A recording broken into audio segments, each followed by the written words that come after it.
And hello, Mike. Mike.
Yan. So, ito yung previous na setup namin sa Osmo Pocket.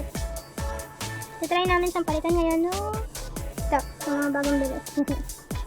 Tapos mamaya iti-testing natin yung... Teka.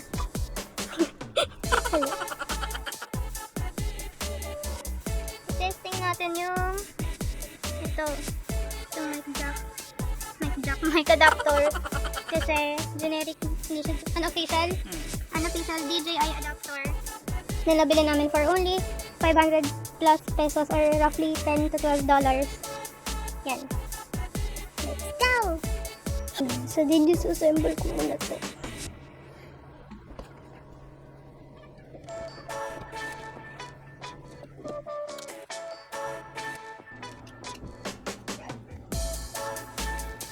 Papalitan ko yung date kasi hindi chips. Hindi pa nga talaga. Hindi ka.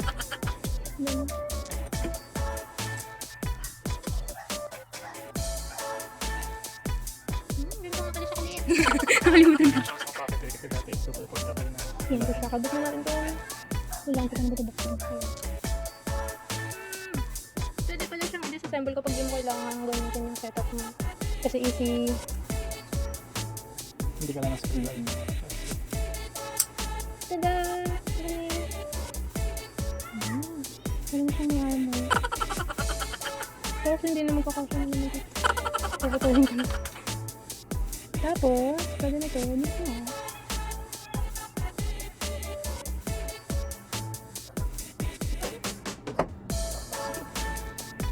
Wait lang.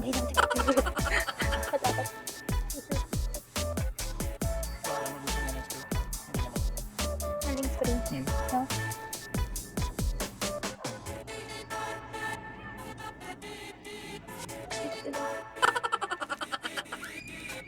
Nakabit ko na.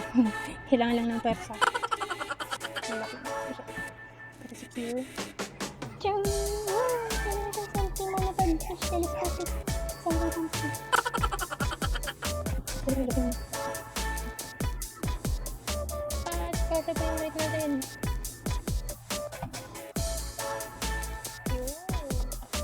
Yun.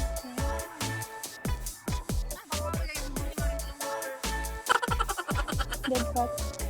Sabitan nyo natin yan. Kaya siya dito.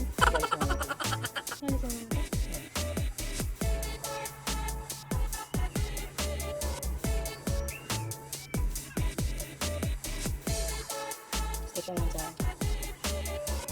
Kaya kasi nakikita sa isang din. Ay, hindi ka na bata!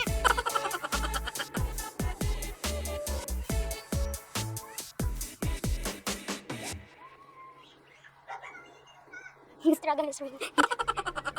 Na!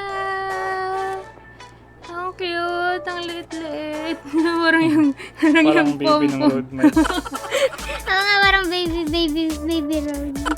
Mic. Pro. Baby road mic. Ayan. Ang liit niya! Bagay. Bagay na bagay sa Osmo Pocket na hindi na pocket size. Hindi na talaga. Hindi sa pocket size niyan. Pero yay! Wow! Ayan, so kung nakikita niyo ngayon, walang nakalagay na mic adapter. So, ito yung binili namin na unofficial nga eh! Unofficial na mic adapter for Osmo Pocket. Bakit siya unofficial? Kasi wala siyang tatak. Hindi siya $40. Hindi siya $40. Ano lang siya? 500 plus roughly $10-12 only. So, tingin natin kung itong mic adapter na ito gagana sa ating Osmo Pocket. So, sasapak ko na siya.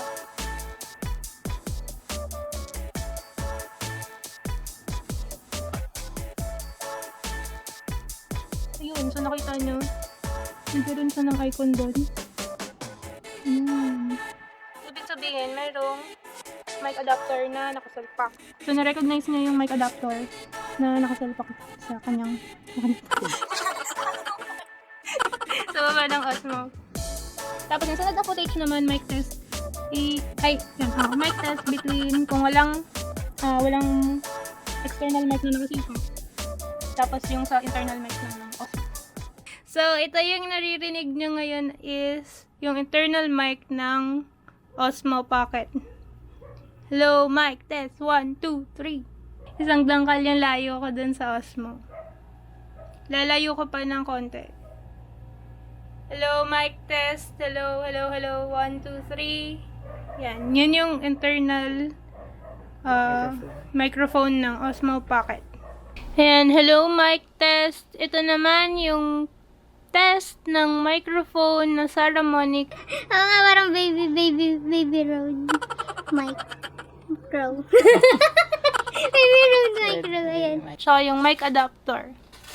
Hello, 1, 2, 3. 3, 2, 1. Hello, mic test. 1, 2, 3. Yung sunod naman, testingin din namin kung ano yung tunog kapag yung RODE VideoMicro naman yung sinaksak namin sa Osmo Pocket. Yan. Hello, mic test. Hello, mic test. 1, 2, 3. Ito naman yung mic test kapag yung RODE VideoMicro yung nakasalpak sa Osmo Pocket using the generic or unofficial DJI adapter. Ayan yan na yung ating mic test. Papakita ko sa inyo yung itsura ng Osmo Pocket kapag yung nakasalpak VideoMicro. Oo nga, parang baby road. Mic. Pro. Baby road micro. Ayan. Tingnan nyo guys. Ang cute. Ayun, laking pom-pom yun. Tapos bakit pag RODE VideoMicro yung nakasalpak. Pero yun nga, mas okay kapag ganito. Kasi yung Saramonic. Oo nga, parang baby road. Mic. Pro. Baby road micro. Ayan. Tumatama dito sa may monopod. Pero pwede pa rin naman. Pero yun, kapag yung VideoMicro is similar na size, kasi merong cold shoe ba tawag doon? May cold shoe sa gilid, yung cage ng Ulansi. So, pwede kayo magsalpak dyan yung mas malaking mic. Yan guys, yun yung itsura ng ating version 4 ng Osmo Pocket vlogging setup. Yay! Version 4 na. Kasi 3 yung ano eh. 3 yung dati kaya 4 next. 1 yung walang nakakabit. 2 yung ano. Ano nga ba yung 2? Di version 3 eh. Ulit. Version 3.